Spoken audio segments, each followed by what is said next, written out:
All right, and for the third place match, Numiel has made it even further. Gonna go up and try to take down Pettish here, who did lose to Mystery in the winner's bracket finals. So we're gonna see if Pettish can retake on Mystery to try to take home a victory in the entire PCS trophy, take home the actual trophy, or if Numiel, who we have been hyping up for most of the tournament after that crazy game with Fresh Lobster, if she will able to make it all the way to the grand finals. So without further ado, everybody, we got third place match between Numiel and Pettish.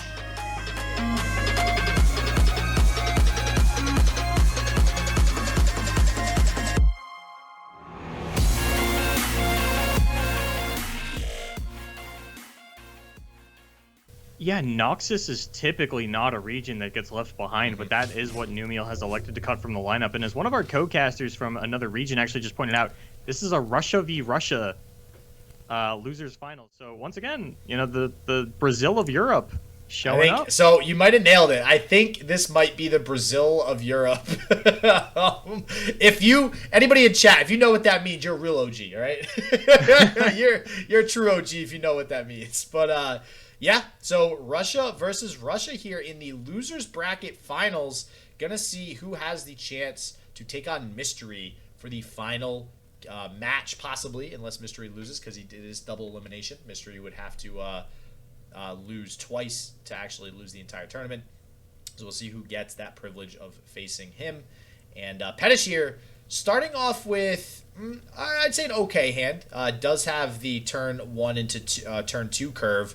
Nothing yet on turn 3. Doesn't feel amazing having the Bright Steel Protector with the Cythria, but might still in a mirror match be able to get some value out of that barrier there. Probably, and opening Ranger's Resolve is always impactful in the mirror. We actually could see a pretty big attack turn out of Pettish next turn. I don't think Numiel ever actually blocks with the War Chef if that is going to be the development. It looks like we are just going to offer up the trade of the 1-drops. And I think that goes the way of Pettish, actually. Cythria of Cloudfield really only gets value trading onto 1-drops in a matchup like this. Numiel doesn't have the Fleet Feather War Chef combo available, but I think that's going to be, you know, pretty okay for Pettish. Just the Fleet Feather tracker scales better into the mid-game. Fleet Feather for a mirror match, yes, I tend to agree. Yeah. You know, getting some of those trades off, like onto something like a Bright Steel Protector, like we see on the field here. But Numi drawing into now a Misfortune.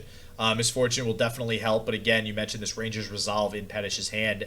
There might be sort of impactful swing turn here that we've seen a little bit with this Misfortune attacking, and Pettish possibly being able to blow it open a little bit with this Ranger's Resolve. The ability.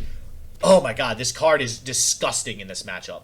Like, now that you mention that, it's absolutely gross how you can have, like, each person has 4 units, and they all attack, and then everybody lines up blocks, because that's what you do in a Bannerman mirror match, and then literally this 1-mana burst spell just completely, like, just swings the entire game in the favor of one person. So I don't know if you saw Pettish play a Naked Bannerman because he has 5 spells in hand, but I saw that, yep. And... So Numi gonna pick up game number 1. I was just gonna say, what's game number 2 looking like here? With that said, Ranger's Resolve isn't as impactful when you don't have units. So just throwing that one out there as well. Granted, like this, there is a fair amount of work that this Bannerman can get done. We might see a Ranger's Resolve to protect it from the Challenger next turn. Then the Riposte can come out. Oh, it does pick up a Fiora as well, so gonna feel a little bit better about that. I think Pettish throws down the Fiora, lets the attacks come out, and then plays a Ranger's Resolve for the blowout. Oof. And yeah, seeing the Ranger's Resolve on the other side of the field with Numi also having a lot more units, gonna go out on a limb and say that this is gonna be a much better Ranger's Resolve for Numiel. Yeah, this feels really bad for Pettish. Like, this is one of those hands on ladder where you're on ladder, you play the game, you draw all spells in your first hand, and you're just like, okay, concede. Like, just move on to the next one. Save myself 10 minutes of my life. I'm trying to figure out if Pettish does want to fire off a single combat here. Numiel does have the single combat for the response. Yeah, Concerted Strike off the table as you kind of assume that the Ranger's Resolve is going to come out. Numiel going to respond with the Ranger's Resolve as well. I like Pettish's a lot more. Numi's is actually only saving the Laurent Protege. So yeah, actually no single combat going to come out after the Ranger's Resolve because nothing would be able to kill the Misfortune. And But overall, Numi pushes a little damage, but at the end of the day, actually loses the Fleet Feather Tracker. yeah, you got to imagine.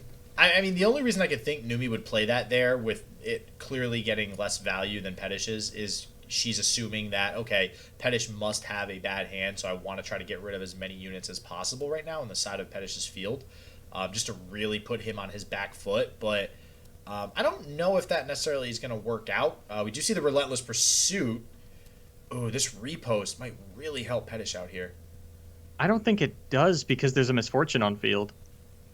Yeah, that's going to proc the barrier. I'm trying to think, there's anything else? No, the War Chef's trades. I mean, you riposte to kill the Misfortune, right? I think you just... That seems worth it. Yeah, you just block with the Bannerman and riposte on the Fortune, which is still good for Pettish overall. I mean, and so I think I'm correct, and Numi was saying, okay, we need to get rid of as many of these followers on the side of Pettish as possible, because now Numi is left with, the lone follower, but she does have an additional follower to play. So now if Pettish's top deck is not a unit, that's really bad for Pettish. Can he even not top deck? I know. At this point, is there any spells I know it's left? possible. Yeah, there's still like another Concerted Strike, another Riposte, some more single combats and Rangers resolves, but I mean, it's got to be a pretty impactful unit if it is going to contest the Cytherea the Bolt. That is not it. As low of an attack unit as you could possibly find. Well, actually, yeah, technically everything the lowest is 2. Yep. I was like, technically, I guess his Cytherea would have been worse, right? But you can't even back-to-back Concerted Strike to kill the Cytherea next turn. Wow, that feels really bad.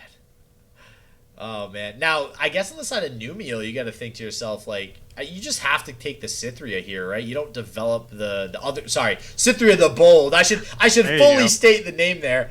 Like, well, I'm right no matter what if I just say Cytherea, right? So look at you taking the cop out. Yeah, right. So Cytherea the Bold, I think you just always have to play here, and then just develop the other Cytherea of Cloudfield on the following turn, instead of taking the open attack, which feels a little bit bad being on turn 6, only having that 6 mana available. But I mean, you still have more units, so I still think you're good. Yeah, and Pettish going to push a little bit of damage onto this War Chef, understanding that this unit is going to get thrown under the bus of the Cytherea the Bold next turn. Might as well choke as much value out of it as possible. And Pettish top decks another spell. He's really good at drawing spells. And Numiel looks like she's going to be really good at closing the game. That seems about right with something like a Quinn drawn. I got to say, that card absolutely blows this open for Numiel. Clearly finding the better top deck here in this matchup. Poor Pettish, man. This is not how I expected this game to end, where just like one player draws, 7 of their... He only plays 11 spells. Oh, so he drew a Ranger's Resolve. He drew 1 single combat? A single combat, 2 riposte, 2 Concerted Strike, and a back-to-back. Wow. Wait, did he draw all 3? No, he didn't play a Concerted, did he? No. So he actually has to Concerted Strike on 1 unit. That is a huge red flag to Numi that your hand is terrible, which is why she's doing this. And now if we see the riposte out of Pettish, that does mean that Numi still gets to go for the scout attack, and I think that is going to be lethal no matter what. Yep. So this will live. Will kill the bird, Valor. But, yep, I believe you're right. She could also summon the Cytherea of Cloudfield, which will put some additional damage through. Yeah, I think that the Cytherea of Cloudfield makes it lethal even without the scout attack. Either way, Numiel going to be picking up game number 1 here in this Russia v. Russia Losers Finals.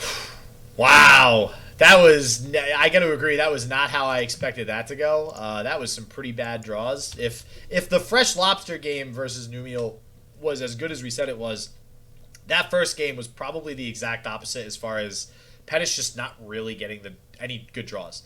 Because in that matchup with Fresh Lobster and Numiel, they both had great draws, or maybe not great, but at least both similar draws, and it just went turn after turn after turn, swinging back and forth.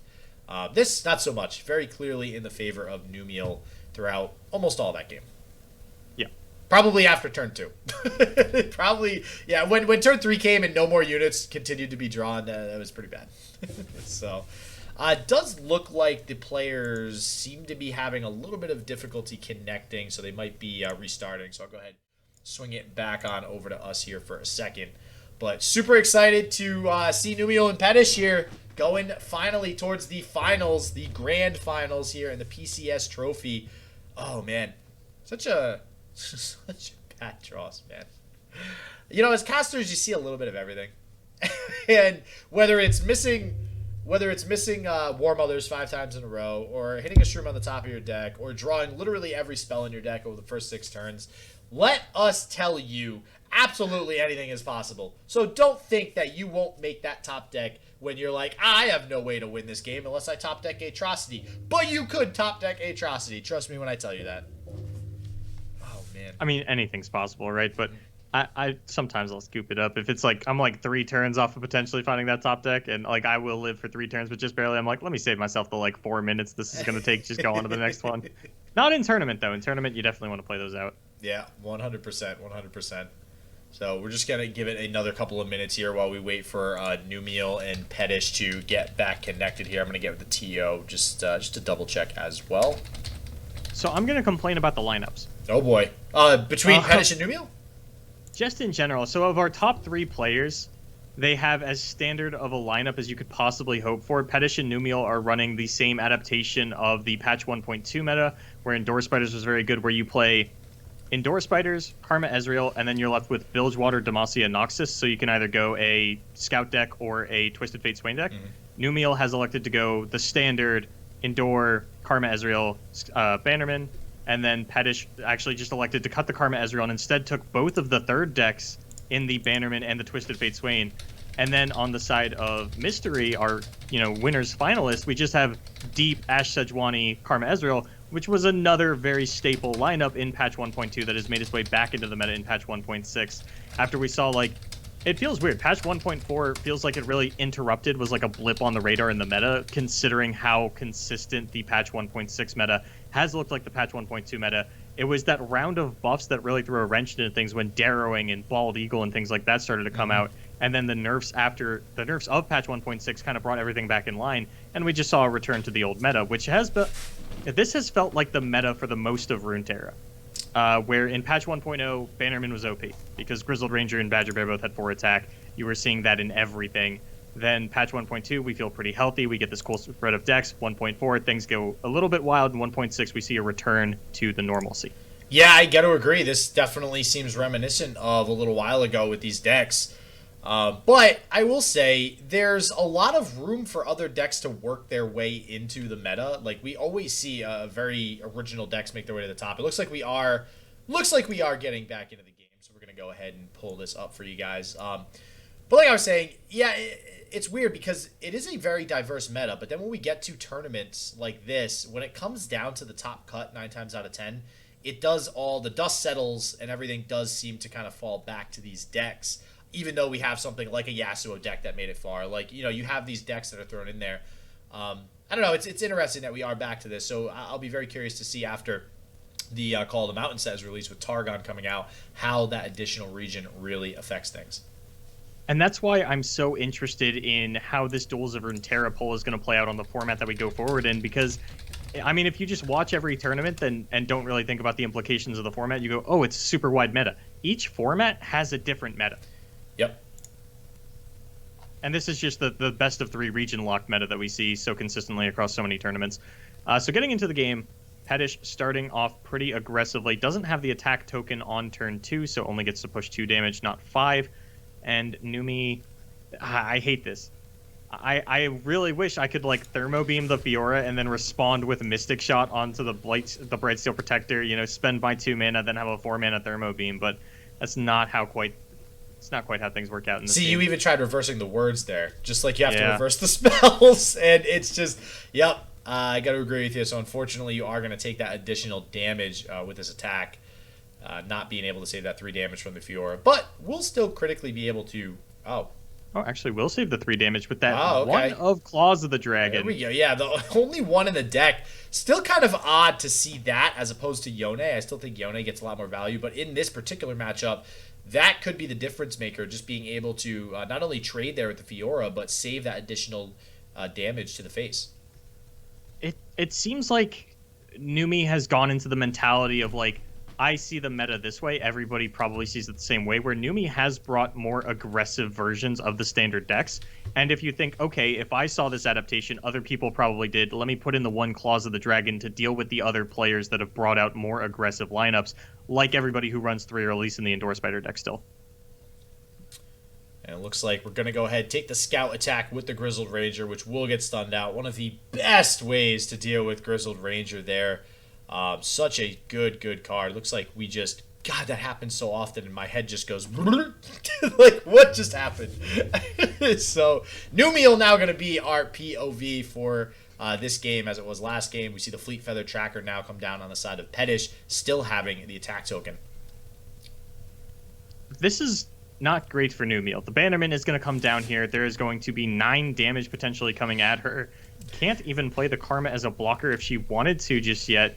Probably has to Thermo Beam something or Will of Ionia, you know, something to reduce the amount of damage she's going to take this turn. But instead, it looks like she's just going to go for a Deep Meditation. Yeah, that's looking to be the case here, and which is going to mean taking a ton of damage thanks to this Bannerman here. It's going to be 9 total damage, going to bring Numi down to 11 unless she does... Oh, wow, I can't even do math, huh? 9 would bring her down to 9, actually, because 18 divided by 9 is 9. Or 18 divided by 9. Wow, 18 divided by 9 is 2, and it's half of it. Wow, the way that I just, like, calculated that in my head should not have come out of my mouth. Shit, you get the gold medal today for mental gymnastics. Oh, my God. Whew, that was so bad. Looking at this hand from Numiel, looking at the matchup that she's found herself in, I have to wonder what happened to 3 Ezreal, 2 Karma, 1 Vi. 3 Ezreal, 2 Karma, 1 Vi. That's a good point, That- because Vi would be very good in this situation.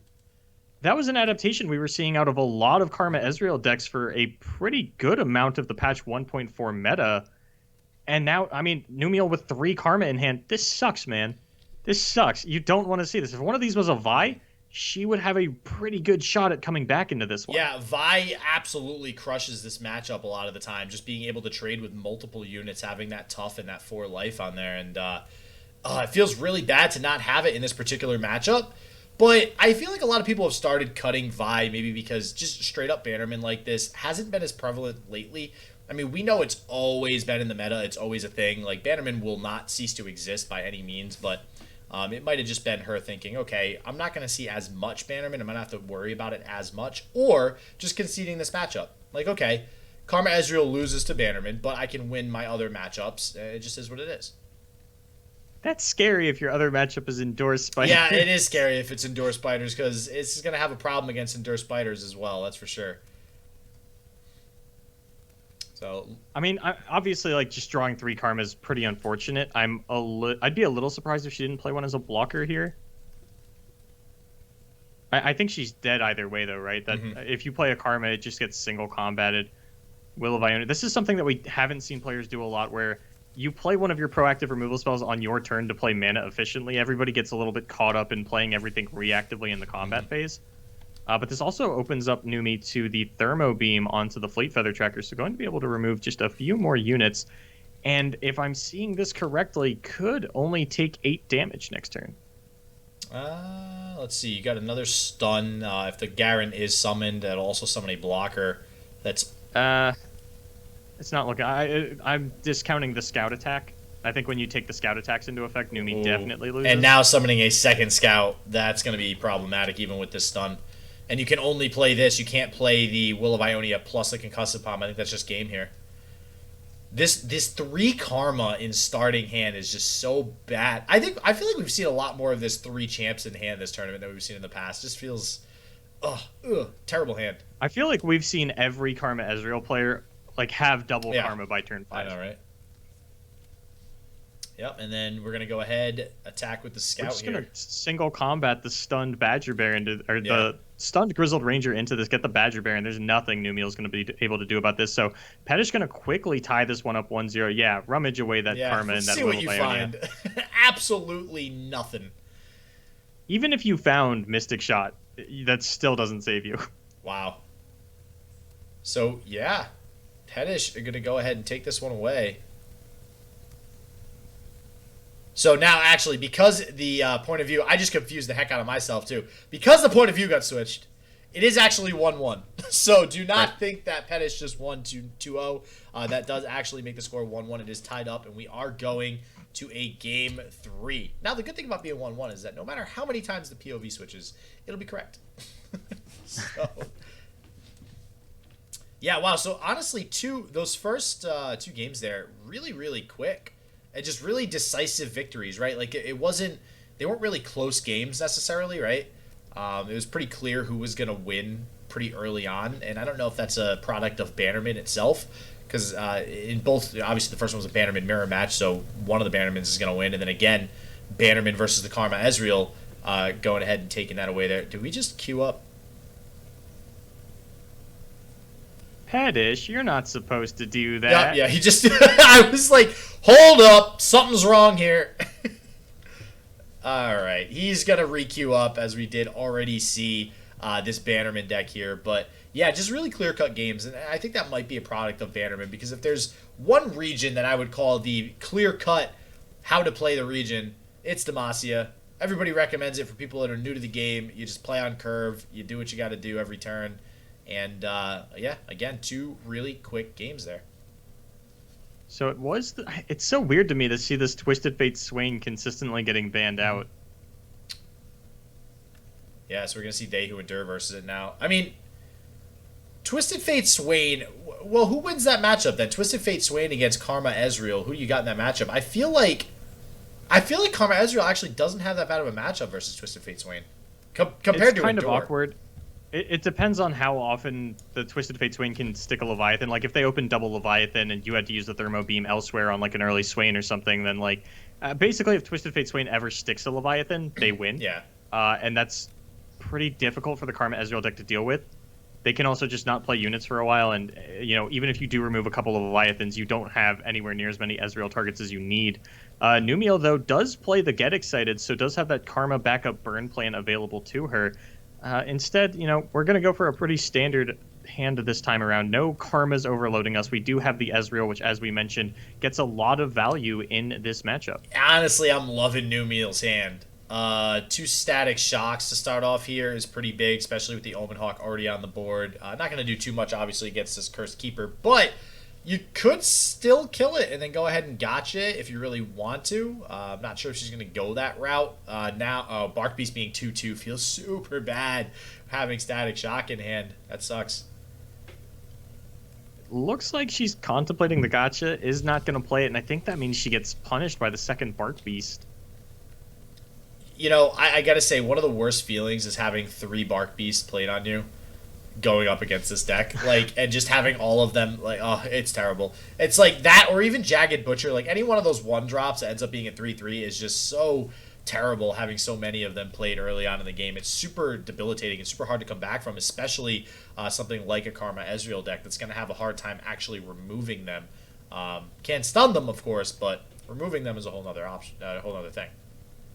And the Omen Hawk buff onto the Bark Beast, super impactful here, takes the Static Shock value off the table. Numiel instead going to go for the Concussive Palm. And this does mean that at the very least, Pettish probably not going to be able to attack with that other Bark Beast, not wanting to lose it for free. Perhaps contemplating the Static Shock anyway. The Static Shock will clear out 2 units. It doesn't save you any damage, but it does still clear out some of the board. Yeah, I was going to say, I mean, the Static Shock and the Omen Hawk and the other Bark Beast still feels really good. I mean, you're going to take less damage this way, but I don't know if you mind that at this point, because you do have 2 Static Shocks in hand. Like, you have to get rid of these before something like a Neverglade Collector or something like that comes down. Or, as we see in hand, Pettish now will be able to very easily activate Ancient Crocolith, getting rid of this Omen Hawk and this Cursed Keeper. That is going to be huge. Yeah, we haven't seen Crocolith come up a whole lot, as it's generally just a one-of for most of these players, and it is just a one-of for Pettish as well. Nobody playing the 3 of Crocolith list that we've seen a little bit in some other tournaments, and that does make things really awkward for Numiel, who picks up a 3rd Static Shock. There aren't going to be any 1/1s left on the side of Pettish if she doesn't open with the Static Shock and opens with a pass instead. This is exactly what I was talking about, losing these 1/1 targets, and you know, this may not be the case, but I feel like, generally speaking, and we've talked about this with Deny before, when you have multiple Denies in hand and you like just kind of are forced to play it when your opponent plays something, because when are you going to play anything else? I feel like you could probably say that for a lot of other cards. In this instance, Static Shock, you already had 2. You might as well use it as you have the chance to, especially because you're going to cycle with it. Now you're stuck with 3, and now you're really regretting not having used it previously. I feel like when you have multiple copies of stuff, you have to think, do I just get rid of this when I can? It's awkward because she wanted to see what Pettish would develop before she played the Ezreal and got the Mystic Shot, like what is my best target for this? And instead gets hard punished for it as the development is the Crocolith. I don't blame her for not going for the open Static Shock. Yeah. Like, you definitely want to make this smart play with the Ezreal, play the priority sequences as you can, and instead gets punished for it by the Crocolith, that one of Crocolith. And how do you deal with this? You don't. Are you kidding me? Like, just look at the board. 4-3, 3-3, 7-6, 4-3 on turn 4? Like, what? Most people on turn 4 might only have one of those units at that high of a strength. Like, that's insane. Ooh, I don't like discarding the gotcha. Ooh, I do like the Will of Ionia pickup, though. That is very good. And the stun. She can play...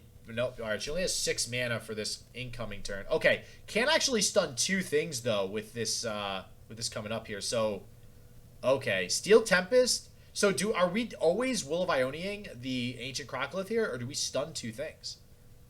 I mean, you can block the 2 Bark Beasts, or rather the 4-3 Bark Beast and the 4-3 Abomination, return the Crocolith to hand, 3 damage gets through, but that Crocolith probably doesn't get played for the rest of the game.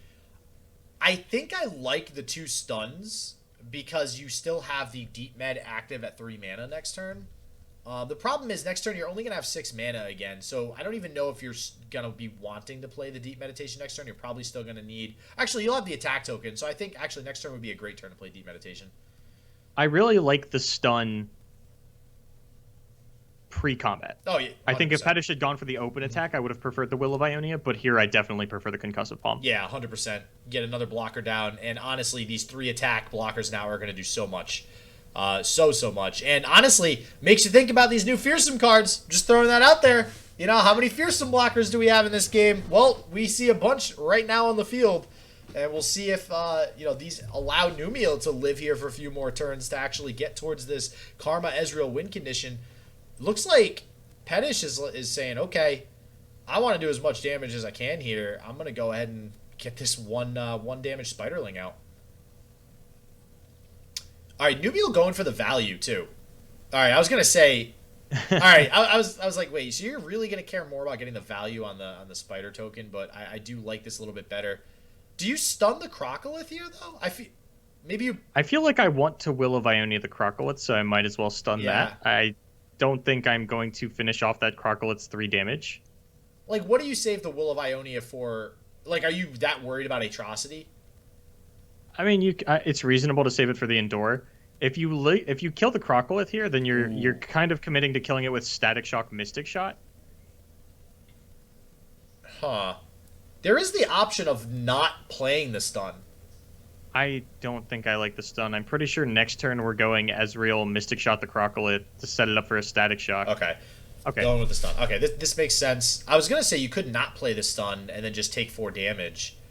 Bank the 2 spell mana, which is never necessarily a bad option, but you do, I think, want to conserve as much health as possible in this matchup, particularly. How many health potions is she playing again? 1? Let me find out. 2. 2, yeah, okay. So, okay. Actually not as concerned about your health as you'd normally be in this matchup, with her playing 2 health potions, and obviously Karma having access to that double cast ability as well. So we'll see what she's able to pull here with this Deep Meditation. I imagine this is going to go off this turn. We could also see the Chump Wump developed, but... I think Pettish just takes this pass, though.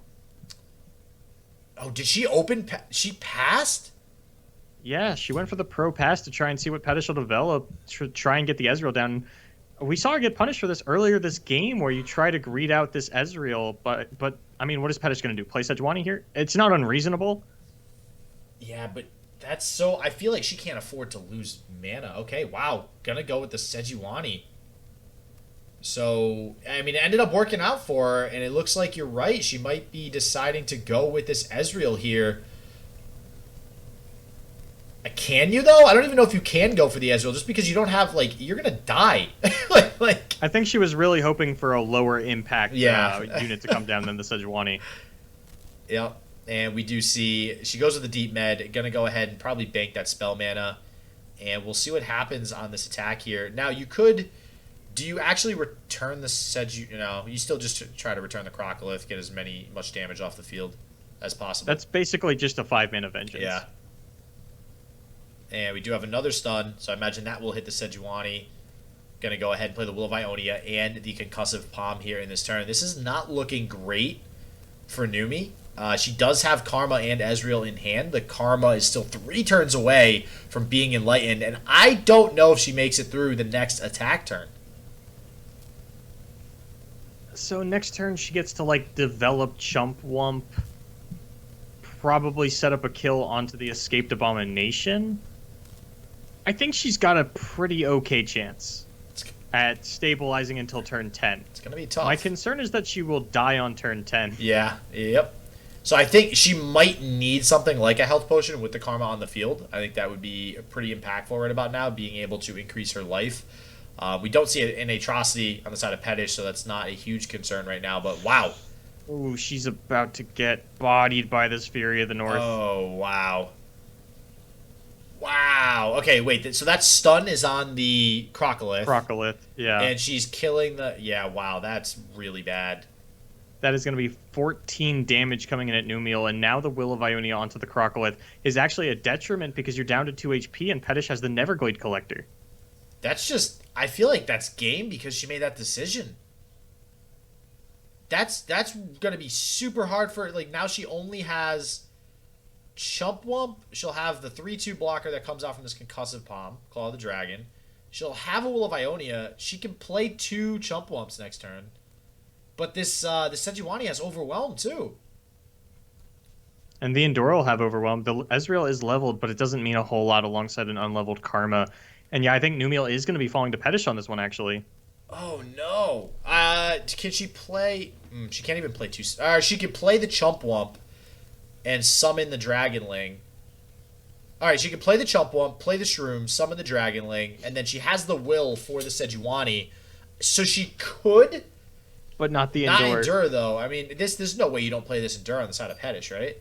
Okay. Well, you probably open with it, then.